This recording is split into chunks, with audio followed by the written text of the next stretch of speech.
All There it right, is. there it is. Recording now. What's up, everybody? David, good to What see you. up, Stuart? Great to see you. Long time no see. Haven't spoken to you for at least 17 minutes. 17. I was going to say 16, but it's close. Yeah. It's a good looking hat you got there. Hey, man, I like your hat too, dude. Thanks, man. Yeah. Steven, your hat? Ooh, it's the I one don't Philly even team I know. rep. I I don't definitely even don't know like what that sport sweatshirt. that is. Definitely What don't like. sport is the hat and what school is the sweatshirt? I don't recognize Is either that a one of them. community college? It is. It's the School for Wayward Lost Boys of Colorado, and then the Flyers up top. I will rep them proudly. Okay. All right. Nice. Well, this is Filling the Storehouse podcast, and we have I think we just kind of felt sorry for having Steven on. I mean, we felt sorry for him, like have an Air Force guest come on, you know, have him Hey, Stu, represent a little as we bit. were just talking about, if Steven decides to like drop this call, we might be hurting for an episode here. So All right, I guess yeah, it'll be we're nice. very grateful for you. Yeah. Hey, I am glad to be here, and I will proudly rep the Air Force. I got to get equal representation in here. That's fair. That's Hey fair. man, I am a huge believer in the military, and I'm also a huge believer in supporting our civilian counterparts. So I'm a huge fan of the Air Force as well. Like I think that we need to be able to completely embrace all of our civilian partners. So yeah, Yeah. man, Yeah. All right. Hey, welcome. Stu, where are you working right now? I am working on an Air Force base, and Oh, I right. absolutely love it. I absolutely Right. love it. Yeah. No, Yeah. man. Yeah. Those buildings are real nice. Well, I take that. Yeah. Well, so our Navy building is in the corner, like way like on the other side of the runway, and it's crap. Like It's a it's Yeah. hand-me-down. It's an Air it's a Force hand-me-down, yeah, dude. it's run down. And actually, Right. the commanding officer of the base was coming over before, and he's like, you guys need some money to fix this place up?" We're like, "Yeah, please." They're like, "Oh, yeah, sorry, we can't help." Ooh, yeah. No. Uh, but Awesome. but yeah, we're getting way off topic, but that's okay. Anyways, we have Steven tonight. Steven, if you don't mind, just kind of doing a little intro and telling our listeners kind of who you are and why we even are having you on this show. Yeah, I cannot answer the second question. That is an open question that we might reach by the end of this hour. It's because you're The too first hard. Is question. it because you're too highly qualified for our show? Is that what you're saying? I got you. I No, got you. no, absolutely not. Yeah, so I'm Steven. I am an active duty Air Force officer working out of New Jersey. I fly the mighty KC-10 tanker. So it is a flying airliner, literally. It's great. We we live in Philadelphia, which I really enjoy. We do a lot of, we really enjoy the Northeast area up here. Like I said, I'm recording this from the Poconos. We're getting some snow. I love me some snow, so it's been a good return to that cold. But I am also working kind of on the side. I do some work for a company that's another podcast called ChooseFI, and we, are out there to teach financial literacy, right? So financial independence. I specifically work on the foundation side. So this is ChooseFI International Foundation, and our purpose is to serve financial literacy education to underserved communities. And so that's kind of how I got hooked up with all of this financial independence stuff. That's awesome, man. Man, what a huge mission too. Stu and I were just having a conversation. Actually, we have this conversation quite a bit on, financial literacy and not even financial independence or wealth, wealth creation or legacy. Just literacy, just the bare Yeah. minimum of, when you think of the word financial literacy, I mean, it is a foundational skill to be able to read, and it's a life-changing skill to be able to read. And the other side of that, to be illiterate is a huge detriment to growth and just in general. It's just not, it is not good. But yet we have so many people walking around that are financially illiterate, and it's sad. It's a sad place to be in. So your mission, if you don't mind just talking a little bit about what you guys do, because it is such an important, I think it's not emphasized enough of how important and life changing it is to to understand even just the bare minimum basics of finances. Yeah, our two co-founders on the podcast, they say this all the time. They say, once you see this stuff, you can't unsee it. I mean, it is literally life-changing. And when you look back, like when you learn to drive a car, somebody taught you, right? When you learned to jump in a swimming pool and swim laps, like somebody had to teach you how to do that. Very rarely does somebody like hop into those activities and just have zero instruction. But we have kids leaving high school, kids leaving college, people entering the military who have had literally zero conversations about like how to handle money and just the basics on it. And so our group essentially recognizes that, and we say, hey, how can we change this? How can we start to make an effect? And it was you guys on the podcast recently, right, that talked about the starfish story, and like how you can just start to make a difference with individual people, but then it does start to add up and it starts to stack. So the ChooseFI International Foundation, we have 3 focuses. So one of our main focuses is actually the pre-K through 12 curriculum. So it's a curriculum that has been created for teachers. That's free. All of it is online. It is intended to be taught in school, like as a part of your classroom material. It's great. And it's compliant. I'm not a teacher, so I'm going to ruin all of these specific terms, but it's compliant with all of the like the state and the national standards. And so it actually fits, it plugs in for teachers for, their English requirements and math requirements, right? Like they have activities that kind of check a bunch of these boxes that teachers need, and it's free and it's out there for them. So that is a really big piece of what we're doing is can we change students who are coming out of high school and giving them those basics, those tools just to begin with, right? Like how different would all 3 of our lives be if we understood these concepts when we were 18 years old? I would probably not be working still. I mean, that's the reality of it. So the second piece of it that we looked at is the military, and we actually I look at this big picture. We kind of started out with military, but really I like to say we want to bring financial literacy to all of public servants. So military, fire, police, federal employees, that kind of thing. So we have got some material that specifically focuses on those individuals, and like how do you take the military actually gives us a whole bunch of advantages. They give us some tools that nobody else has. The TSP is a fantastic retirement tool. Whereas if you're a teacher, like you're wading through just horrible options most of the time. If you're at a large company with 401k options, it's usually like multiple pages worth of lists of options, and they're not all great. So we have some advantages in the military, and we really want to teach federal employees and military and state employees like fire and police, like how to use those advantages to really benefit them throughout the long term. And then the last one is just general financial literacy. And so we have a course called FI 101, Financial Independence 101, that has had about 12,000 people take it. It's free, it's online, it's 12 lessons, it's self-paced. Each lesson probably takes about 30 minutes, and it's video and like worksheet activities, but it is action based, right? So the lesson 1 is like, what are the things that matter to you? So what brings you joy? Like write down, not talking money at all. Like what are the 10 things that bring you joy? Okay, great. Look at that list.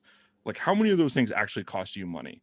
Okay, so now the old adage of if you look at somebody's checkbook, you can tell what is important to them. Like, does your checkbook equal what is on that list of 10 things?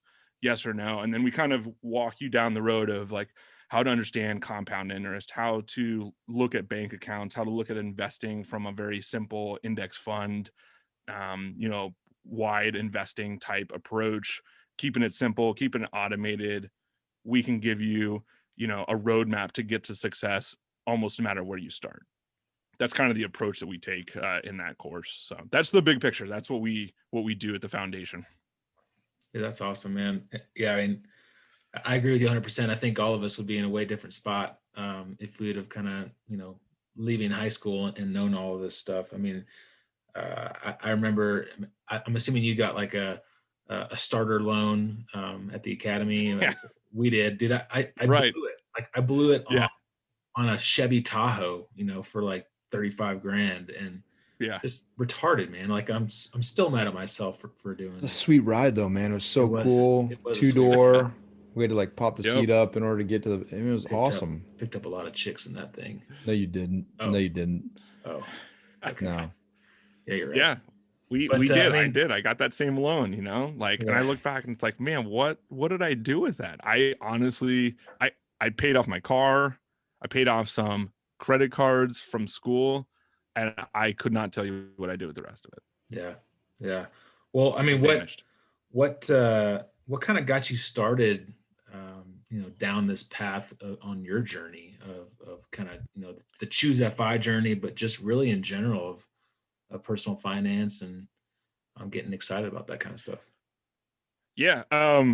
Burning it all to the ground. That's what got me started. Nice. So, shortly after leaving school, I thought I had my life figured out. I was, new. And so, okay, actually, I want to step back one. I think that when you hear people starting to talk about financial literacy and understanding how to, what to do with your money, it can be intimidating, right? Like it's an intimidating concept. And so I'm about to tell a story that says, like, it doesn't matter who you are or where you started, like whether you are coming straight out of high school and enlisting, whether you have been to 4 years of college, and had a starter loan and had, a guaranteed paycheck coming out. Like that's where I was, and I messed it up. So it is okay that anybody else in the world, it's okay to like not have a grasp on this. You just have to take a step. Like you have to take an intentional step. So what happened with me is I was in the Air Force. To go to pilot training, you first go to IFS, which is down actually in Pueblo, Colorado, right? We fly around tiny little airplanes. They haze you for a little bit. It's like 6 weeks long, and then you go on with the rest of your life. Everyone hates it. So I was stationed in Florida, so I had to drive from Florida to Colorado to go to this IFS, because there's probably like 2 months or so in between when I graduated and when I showed up to IFS. So I was already down in Pensacola. I had planned on leaving Pensacola on payday, right? And for whatever reason, it was like one of those times when the holidays or the weekend or whatever it was, like payday was not the day I thought it was. It was the next day. And my credit cards were maxed out. I had literally $0 in my bank account, an actual zero on the computer screen. And I had to call my parents and ask them to wire me money, which I then had to drive across the border from Pensacola into Alabama. And I almost ran out of gas to make it to like the Western Union where they sent me money, right? This is a fully minted lieutenant in the Air Force. I was like, clearly something has gone awry. What life choices have led me to this place on the side of the highway, almost running out of gas, borrowing money from my parents. So that's what did it. So my parents were a part of the Dave Ramsey. They used Dave Ramsey when I was in high school.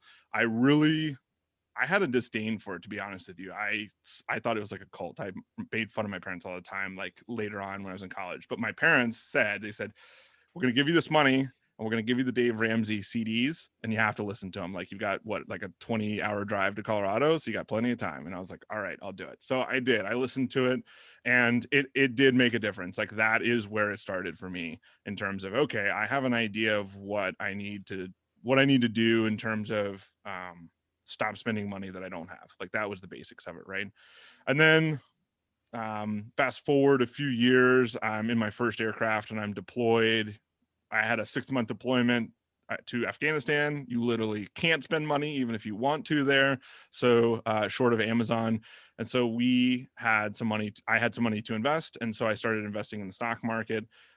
That's where I made my second large mistake, which was my roommate. His dad was an American Airlines pilot. American Airlines was going through bankruptcy. You should not invest in a bankrupt company. Like that's generally poor advice. But for whatever reason, my roommate buy was low, like, sell high, right? Yeah. You guys were going to bail him out, man. You were going to bail him out. Yeah. Your investment was going to be the one that put him over. So it was, 2 2 weeks before I invested in it, it was like pennies. It was like 79 cents or something. I don't know. It was low point. I put not a small amount of money into American Airlines. Long story short, they came out of bankruptcy. They like repaid their stock owners, which is unheard of. And so I made a bunch of money from that. I made like $10,000 off of whatever $1,500 I put in, right? Nice. I was like, I'm a genius. This is awesome. I should do this all the time. Yeah. So I took Quit that my $10,000. Yeah, I took that $10,000. I put it in a whole bunch of other stuff and turned it into zero. So I was like, all right, this is clearly also not what I should be doing with my life. So that is where I read J.L. Collins' Simple Path to Wealth. And I went through a few of the books. So I moved after that deployment. I moved to my new duty station. I had kind of 6 months of going through training, and I put myself through like every finance book that you could find on Barnes and Noble's bookshelf, right? And J.L. Collins was one of those books. And I read that after a whole bunch of other books. And I was like, wow, that is incredibly simple, and it is incredibly easy. And I don't even have to think about it. Like, why would I spend all this time looking at, the stock tickers and charts and all this nonsense when I can just put it in there? And funny enough, he says I already have the way to do it, which is the TSP. So that's really where the light bulb came on of like, why has nobody told me this? Like, why did it take me crashing and burning twice over a 5-year period after leaving college to get this information? Like, this is crazy.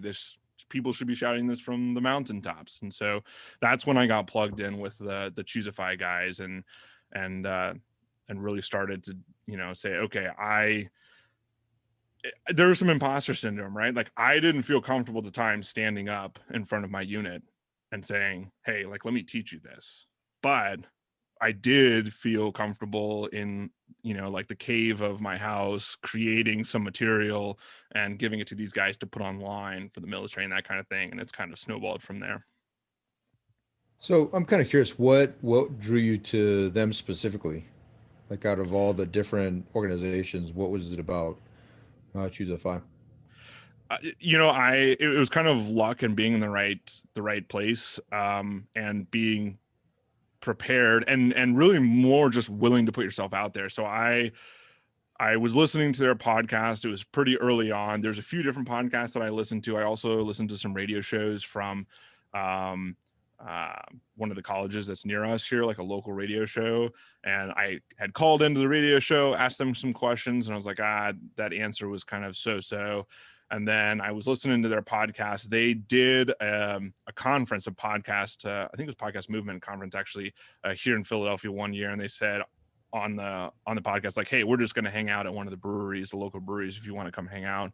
And so I did, and I met one of the guys that started it, and really just kind of struck up a friendship and said, hey, like, I'm passionate about this stuff, but I don't really know where to start. And he encouraged me basically, just get over the imposter syndrome and start to write something down on paper. That's where it all starts. And so I kept up with them over time, and they, I would help answer questions. And so I kind of wasn't looking for anything at the time. I was answering questions for them about military stuff. So when they talked about it on their podcast, they did, they used the right words and the right terms and that kind of stuff. And then eventually they said, hey, we would really love just if you would help us build some of this military stuff. And I said, yeah, I'd love to do that. Awesome, man. That's It's awesome. interesting that you kind of talk about this, and I didn't plan on going here, but so you recently joined the War Room Mastermind group, and Yeah. something that we kind of talk about, and maybe you haven't seen much on it yet, but something that we kind of talk about is just what you talked about, like getting yourself out there, like Yes. getting over this imposter syndrome, and there's somebody that you can help and that you can serve.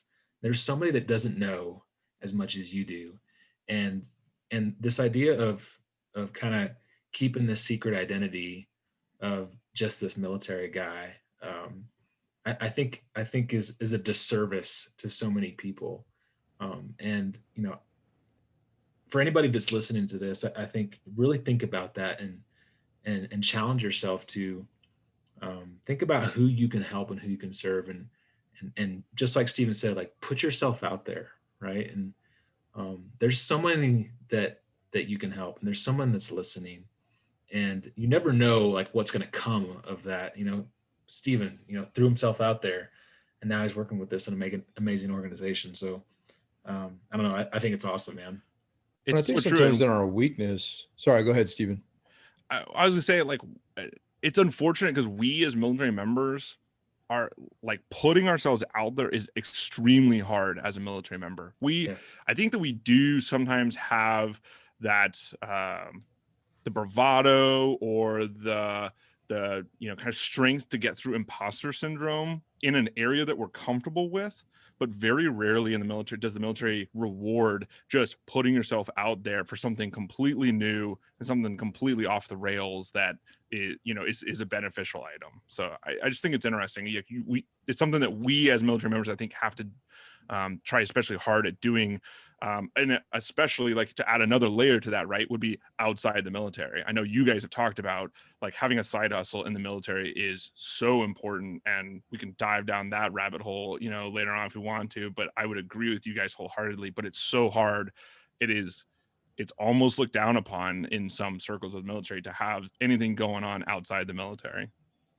Yeah, and it's interesting. I think that's, those are awesome points, and kind of go back to what you were saying, Stu, and related to your story, Stephen, is I think one thing we also don't recognize, and in this culture, the military culture, it's almost gotten to be a zero fault Navy, that mistakes are not tolerated, and so we don't share them openly. But I will tell you, if you're struggling with alcoholism, do you want to talk to somebody who potentially grew up in the church and never touched a drop of alcohol, or do you want to talk to a recovering alcoholic? Well, I personally want to talk to the recovering alcoholic, because that person knows exactly where I've been. And I think that's the strength in sharing and putting yourself out there. And the weakness is that, to your point, Stu, you can always teach somebody. It's not even that you have to know more than them.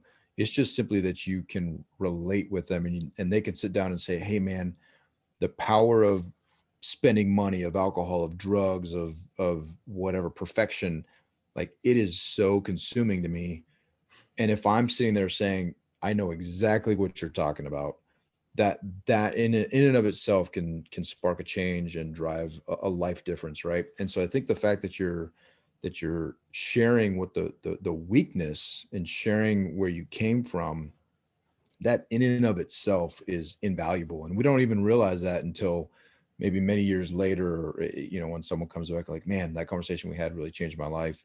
And I think that's what you're doing, right? And a lot of people are suffering through this inability to be financially savvy.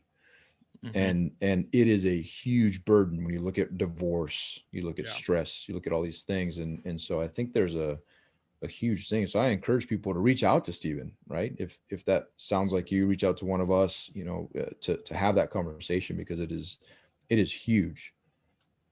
Yeah. The other thing too, you'll notice that I've noticed is once you kind of become, in my unit, I don't start a finance conversation with anybody. But if, when you're sitting in an airplane turning circles for 8 hours, you talk about everything. So, those topics come up, and you can add something to it. You can kind of bring your story up, and you can start to have like what's clearly, simple and credible advice for people.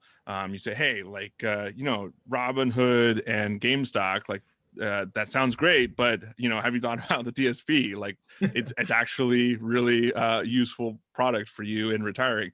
And so, you kind of gain a reputation where people will start to ask you questions. But also the other interesting thing that I've noticed too is that other people who know what they're talking about start to talk.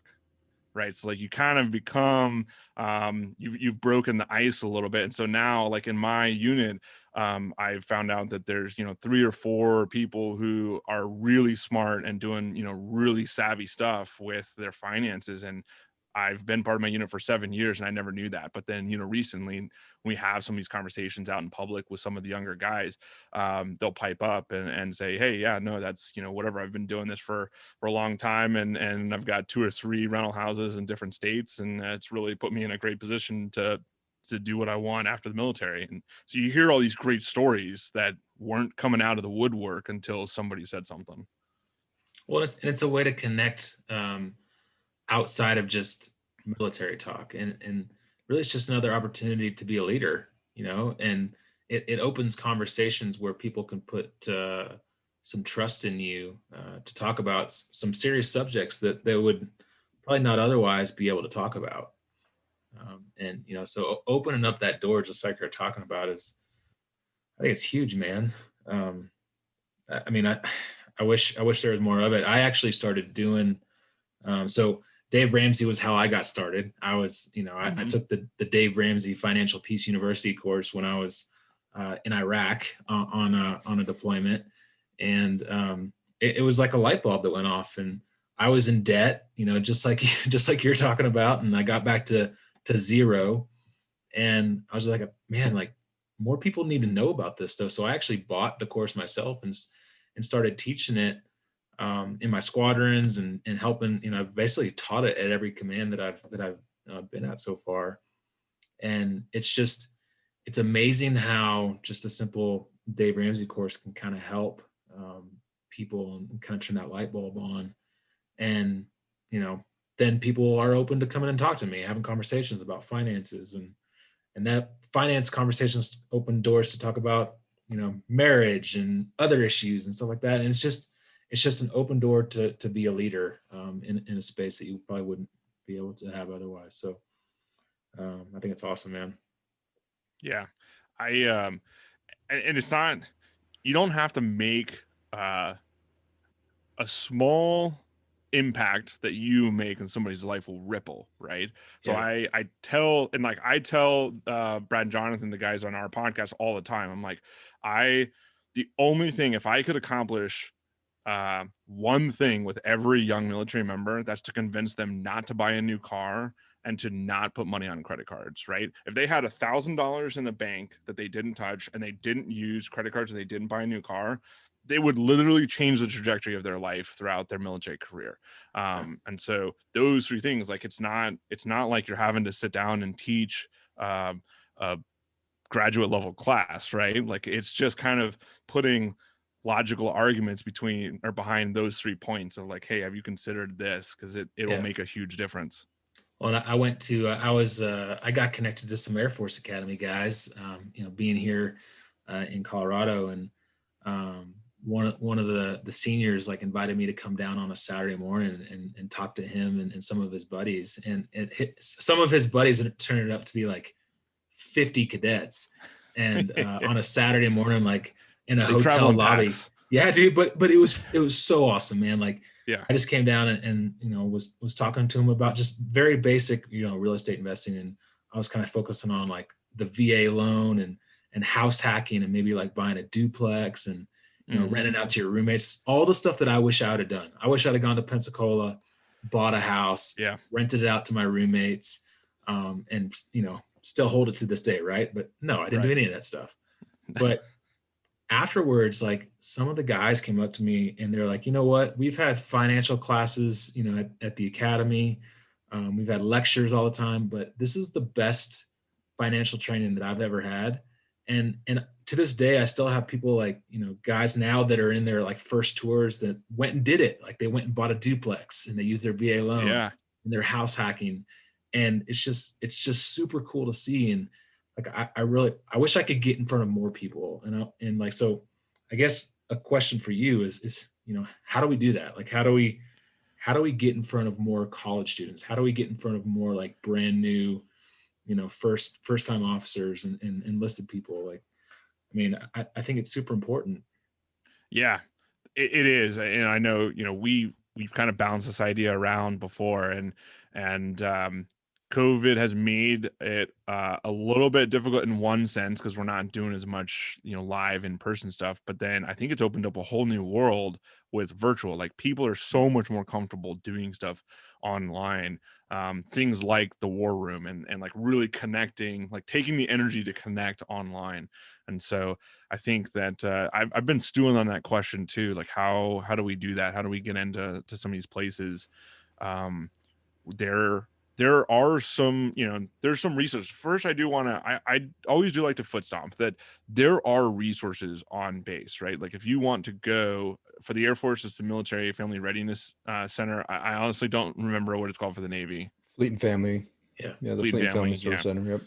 So most, at least for the Military Family Readiness Center, like they have a financial, either a financial coach or a financial counselor or somebody like that on staff that you can go talk to for free. So you can go, if you're on a military base, and get some help like that. But there are a bunch of resources online that I really want to figure out, Stu, similar to you, like, hey, how do we get this to, in the foundation, we're kind of tackling that pre-K through 12. Mm. And then the course is, I think that the vast majority of people who are finding the adult course are, let's say late 20s, early 30s, 40s, 50s, right? Like there is significantly a gap in that post high school, either first job or college area of like your early 20s. Cause I think that a lot of me, myself included, just weren't thinking about that then.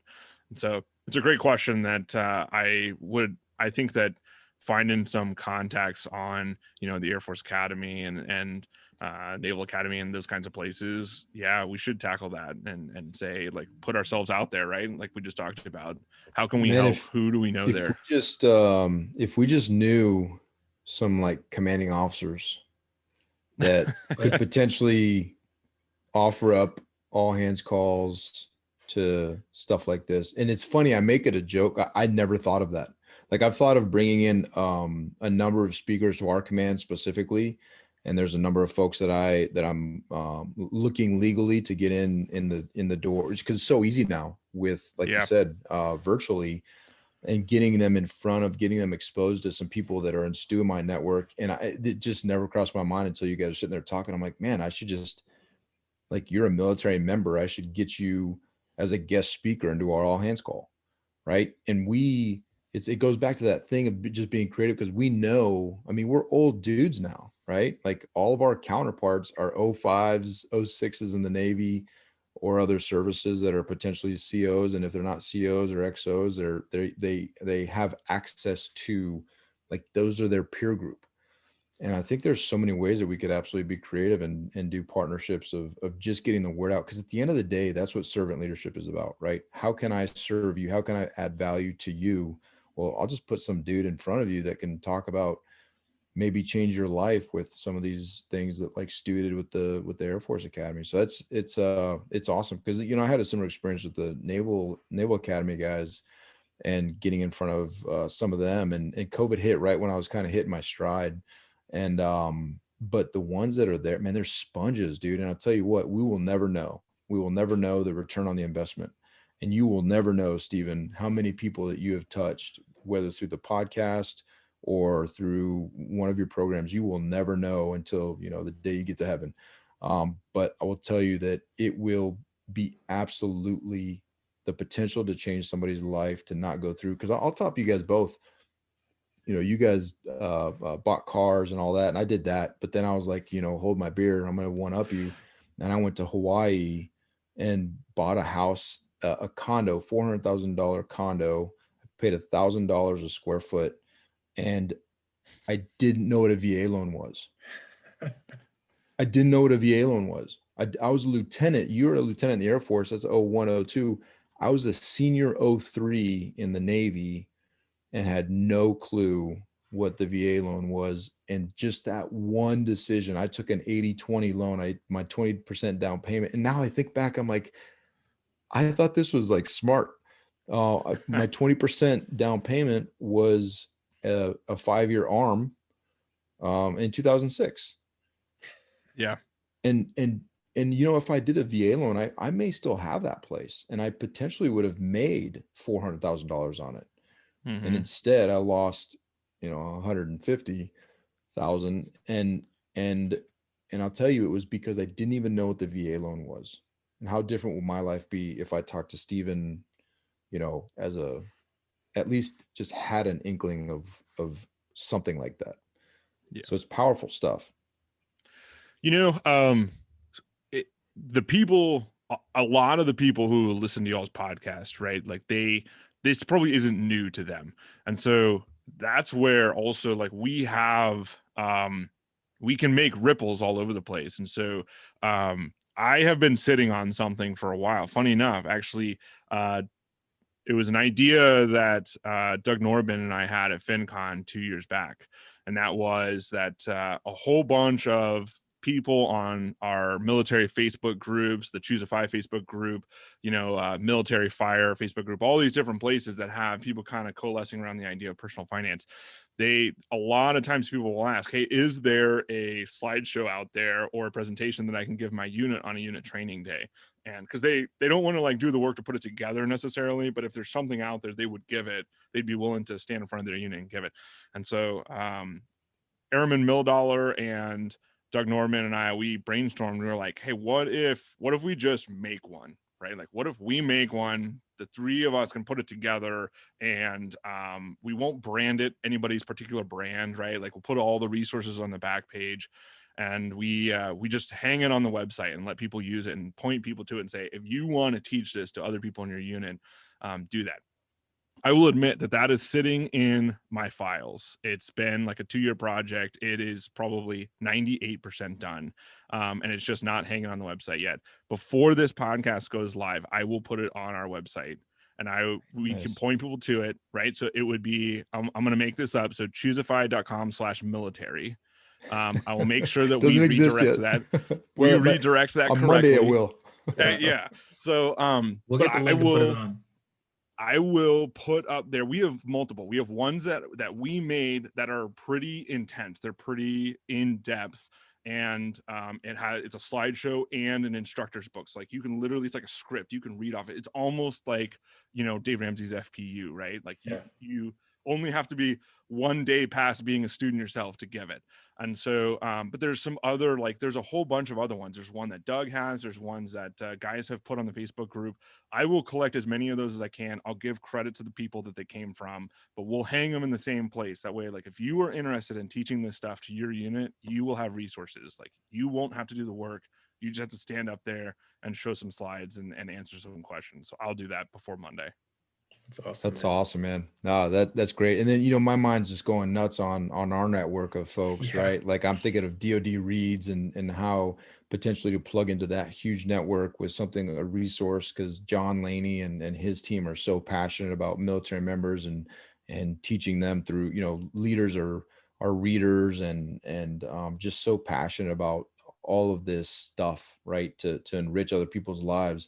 And at the end of the day, there's no, we're not looking to sell it. We're looking to influence and give you a resource that could change your life that we wish we had when we were young, knuckleheads. Now we're just old knuckleheads, but that's awesome, man. No, I love that commitment. And that's it. And if we didn't have this podcast and we didn't have this conversation, then maybe that thing sits in your files for another 2 years. Right. Yeah. And it probably would.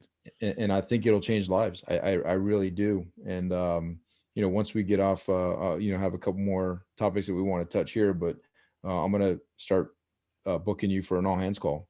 Seriously. Right. Yeah. And I would encourage anybody who listens to engage with your leadership, or if you are the leadership, to engage and figure out ways to be creative, to really do something outside of just administrative paperwork, which is huge for their careers, but do something to change your sailors, soldiers, Marine, airmen's lives. And this is something that is very practical and could absolutely blow their minds.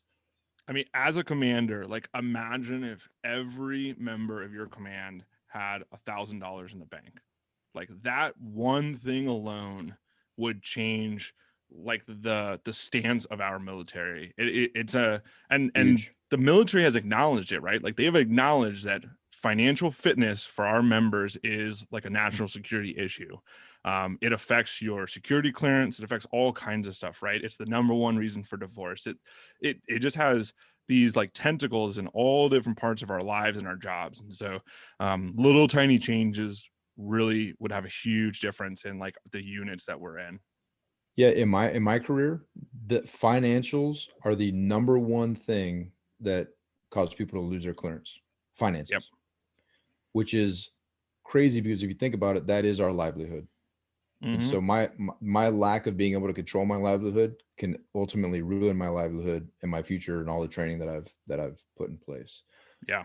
So yeah, that's huge. It's awesome, man. I'm fired up, dude. I didn't know this was gonna be just like a straight up like brainstorming sesh. This is awesome, Yeah. man. This is great. I mean, I want to like, I mean, so for all of our listeners, this is a challenge, right? Like this is a challenge to take this, to jump on ChooseFI, you know, the link, get this stuff, and start teaching, and start educating, and start helping. And if somebody has like a connection, you know, at the academies, the Naval Academy, Air Force Academy, West Point, ROTC, you know, locations.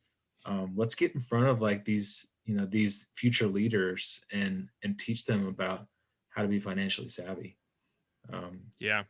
I think Yeah, I didn't even think about that, right? Like ROTC units probably have a lot more freedom as to what they want to bring in and teach, because they're not considered like a military installation. So there's one at almost every college. There's so many places that could have an influence.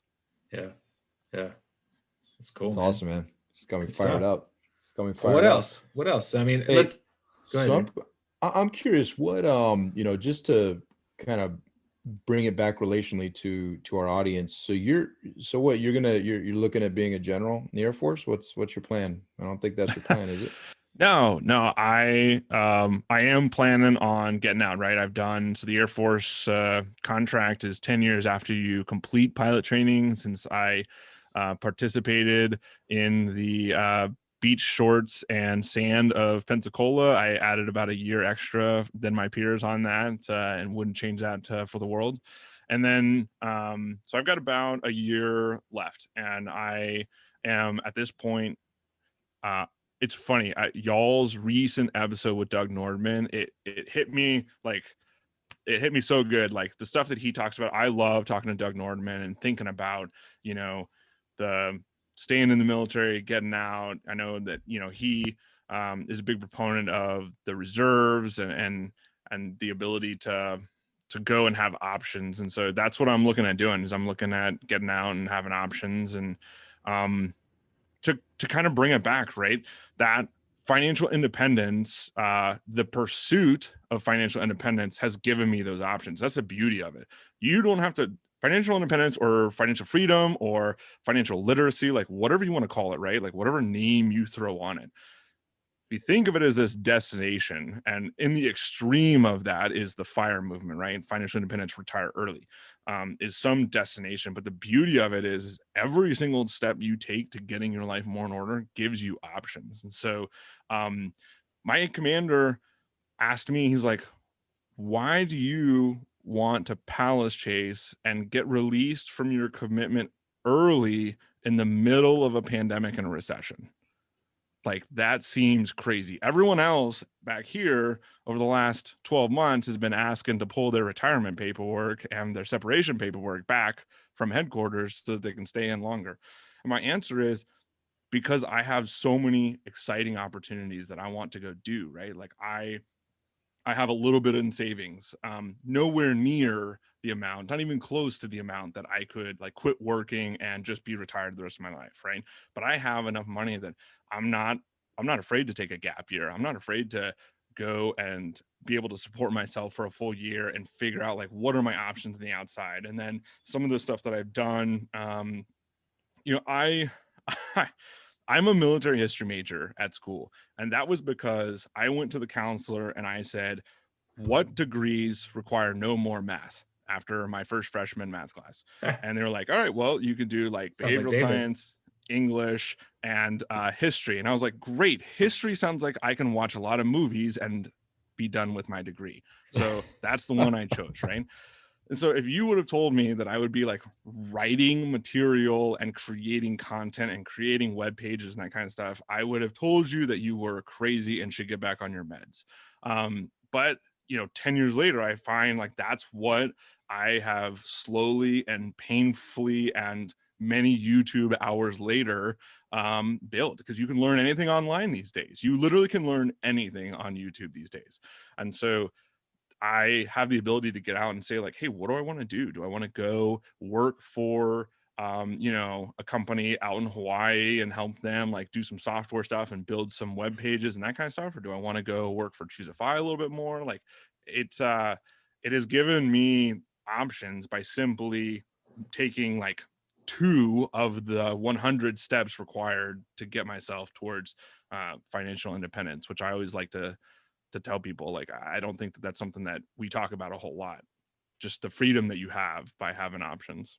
Well, yeah, I mean, the conversation we had with Doug prior to that was, I mean, the key phrase that I picked up on was, hey, money gives you choices, right? And it doesn't have to be a ton of money; it just has to be enough to give you that freedom. And yeah, it's not that hard if you just kind of put some steps in place and be disciplined, to reach that. Yeah.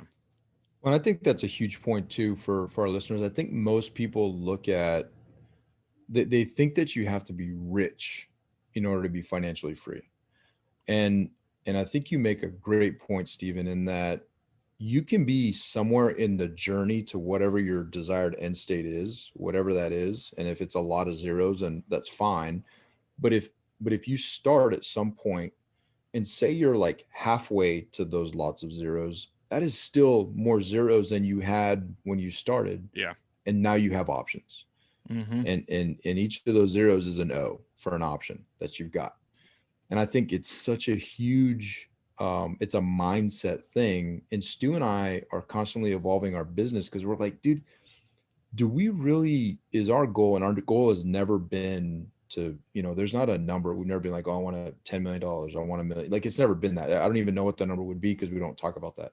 What we do talk about is leveraging and maximizing our opportunities, our business, and our skill set to create enough to pay the bills. Because as soon as you hit that number, which is not a lot, right? Well, for us, it's not a lot, right? But and that's again mindset and habit based. But once you hit that, you are now completely free. And and it doesn't have to be $1 million in the bank. It could be significantly, substantially less than that. And I think you make a great point for all the people looking to transition because you have options, right? Yeah. Yeah. I had somebody once tell me, like, don't get to the end of your military time, whatever that is, right? Like whether it's the end of a 3-year enlistment, the end of 10-year contract for pilots, or 20 years retirement. Do not get to the end of your time in the military and not have options. Right. Like there is so many through tuition assistance and the military gives us so many tools and so many great experiences that you can take advantage of. But again, kind of going back to what we were saying earlier, like it takes one of the hurdles that you have to get over is the idea that doing something creative, something that you're passionate about outside of the military gives you some of those options, right? That is the doorway to a lot of options. And it's not a zero-sum game. So I think that there is a perception in the military of, hey, like, why would you do something on your own? Like, why would you do something outside? Why would you write a book? Why would you start a website or do a podcast, right? Whatever it may be. But I have found that everything that I have learned on the outside has actually made me a better Air Force member, right? Like I am now for my command, like I am on phone calls with the headquarters staff about to launch a new program, right? And explaining to them, like, we should do this not with PDFs, like we've done it the rest of, eternity. Like you should not send out an email with full of PDFs on how to do this. We should launch a website.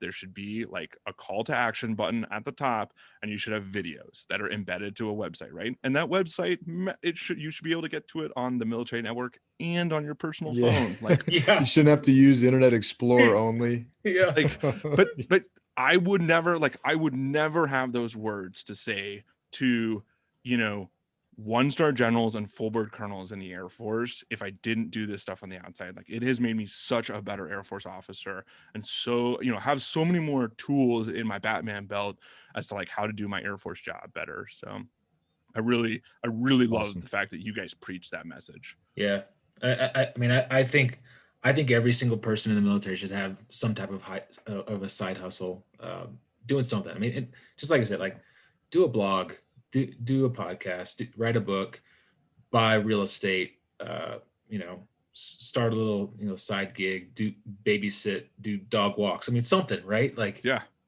I Right. think, you know, to have a plan, to have something that like you have a mission and a vision that's outside of that military, can be huge for, I mean, for so many different aspects, like for, you know, for transition, for PTSD, for marriage, for finances, for, I mean, for so many things, right?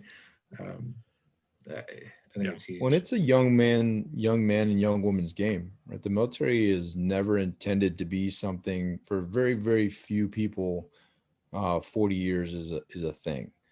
And even at the end of 40 years, you know, there's still people that are looking for jobs at age, you know, 62.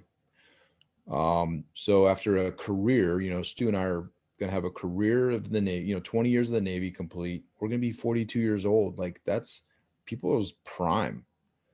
And Mm-hmm. so when you think of it like that, and if you spend your entire career solely focused on achieving the max you can from the military, and it's just singularly minded and not considering getting out, one, you're a disservice as a leader to all the 97% of the people that are not going to make it. So all those people you now are unable to mentor them in anything but military. And then for yourself, like you have to at some point become self-aware and realize like my time is very limited, and I Yeah. will be done at some point, and then that's it.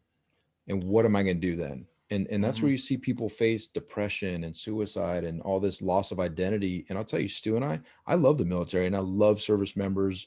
I love civilian counterpart Air Force people. I love what this, you know, I love this country, but I tell you, I am so excited to get out. So Yeah. excited to get out. And I love my command. I love being a CO. I love all that stuff. It's great. But I cannot wait. Yeah, obviously I can wait because I want to live in that moment, but I'm super excited for the next step as well, because that's going to be a great adventure as well, because there's Mm-hmm. opportunity there. But you have to think about that kind of stuff. Yeah. It's awesome. Well, we could probably go on for another hour. Um, this is good Easy. stuff, man. This is good stuff. I'm fired up. Well, Steven, you got any last parting shots? Like anything else that you know, just kind of want to add, or even just like a request from our listeners or anything? You know, I I like to, whenever I do teach a group of people, I like to ask them two questions. One, what does being wealthy mean to you? Like, what's the your definition of wealthy, right? And I would propose that Robert Kiyosaki gets it really well, and he says that you measure wealth in time, right? So you guys mentioned this earlier, that it once you have some kind of income, passive income, investments, whatever, that reaches your level of expenses, you're free. Like every dollar over that, right, is compounding and growing, and you can now do whatever you want with your life. And so, just I think understanding that concept and internalizing that, and it's such a simple concept, but uh, you can adjust that equation so many different ways. You can lower expenses, you can increase income, right? You can invest differently. Then the second one is think about how much money you need to retire. And it's funny because we as military members, we are really good at following a system. We're really good at like do A, B, C, and D, and then kill E. Great. I'm going to do all of those things, kill E, done. Um, a lot of military members, a lot of people in the world are putting money away for retirement, right? But like, what is that for you? So think about it. Like all the things we've kind of talked about today, that's I like to ask people like, what is your retirement number? How have you figured out that? That's a very simple equation, right? Like take your expenses times yearly expenses times 25, and you can find that kind of information everywhere on the website, on the internet. Doug Nordman's material, Kate Harrell's, all these different like military bloggers. So think about those two questions, and then everything else kind of stems from that. And then the request I would make is go out, like once you have a grasp of this information, go out and be the person who's willing to talk about this, willing to share it with the people.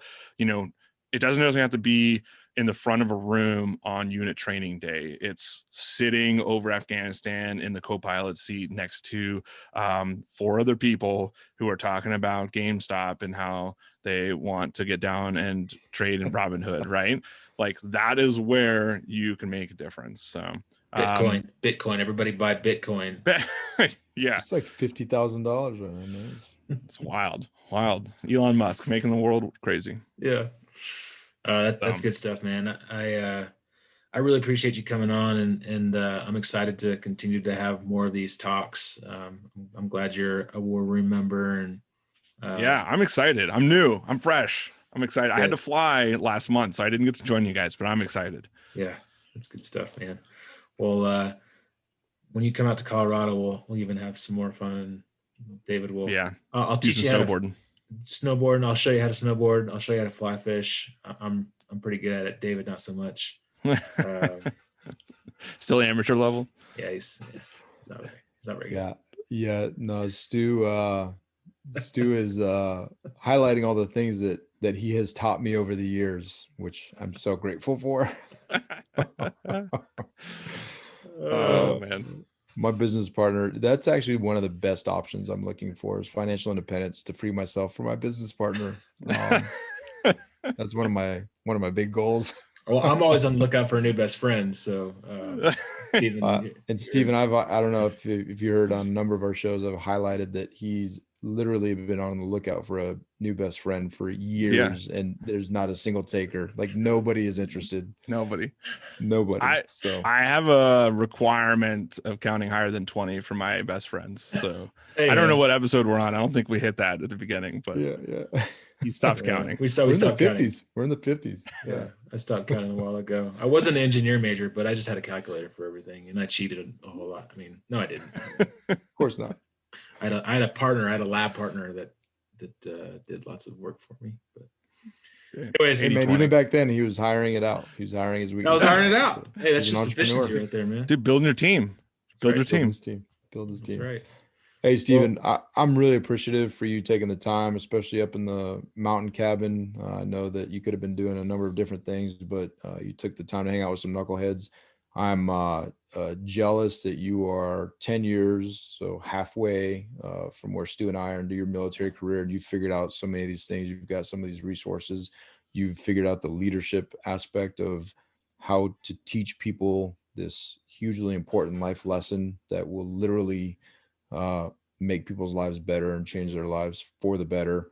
And then they will go out and, talk about compound interest. The people that you're impacting are going to impact other people. And that's the true ROI that I think is most valuable, is changing lives in service. And so you're doing that in spades, my man. And just so happy to have had the opportunity to have you on the show and keep up the amazing work. And I'm serious. We'll be talking after this, but trying to figure out how to get you in front of the command pretty easy. And let's move forward with that, and ask all of our listeners, be creative, find a Steven or just reach out to Steven and get in front of your people to change their lives.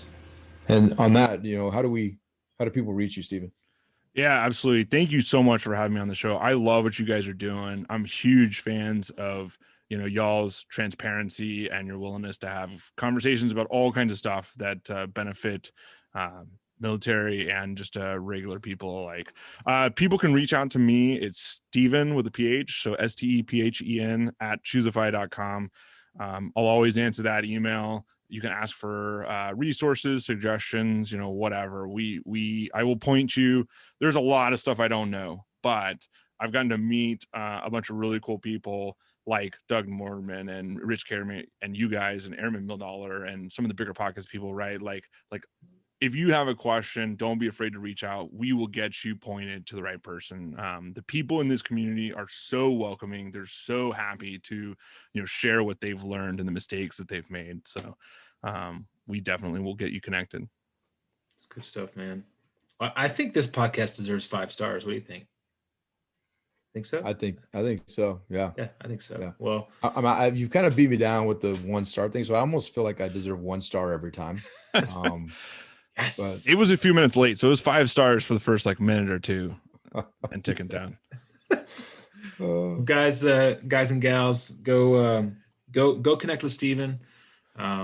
Please share this, get this word out, subscribe to the podcast, give us 5-star reviews. That'd be highly appreciated. And most importantly, go fill your storehouse. Make it a great day, friends. See you guys. See